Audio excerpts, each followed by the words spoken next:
এই উপলক্ষেই কিন্তু আজ নবান্ন অভিযানের ডাক দিয়েছিল অভয়ার মা বাবা। তার ডাকেই কিন্তু শুভেন্দু অধিকারী সহ একাধিক বিজেপি কর্মীও কিন্তু যোগদান করেছিলেন এই অভিযানে।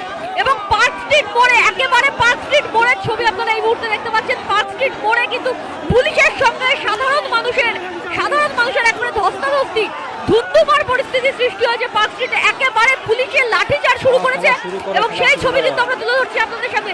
যে ছবি দেখতে পাচ্ছেন সেই ছবি কিন্তু কিছুক্ষণ আগে পার্ক স্ট্রিটের ছবি। একেবারে পুলিশ মানবে ধস্তাধস্তি তুলে ধরছি আমরা।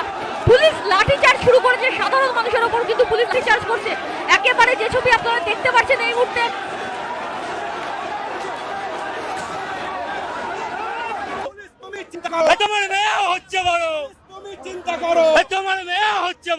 কলকাতা পুলিশের গালে গালে কলকাতা পুলিশের গালে গালে কলকাতা পুলিশের গালে গালে।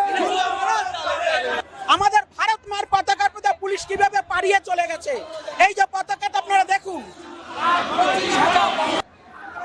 অনুব্রত সৃষ্টি থামাই চললে তো তোমরা ছিল না তাই আপনাদের ইউনিফর্ম কই? হ্যাঁ, ভাড়া করে এনেছে, ভাড়া করে কোন জায়গায় বাড়ি? তো আপনার বাড়ি কোথায়? কমেন্ট করুন। ভাড়া করে এনেছে সব, পুলিশ পাচ্ছে না, পুলিশ ব্যর্থ, ওদের হাত বাঁধা।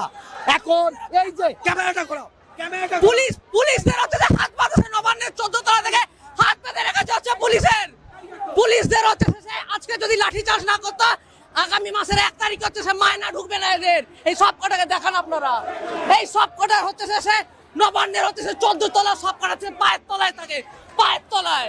আজকে আমরা কলকাতায় এসেছি শান্তিপূর্ণ মিছিল, শান্তিপূর্ণ অভয়া বোনের এই যে নির্মম অত্যাচার,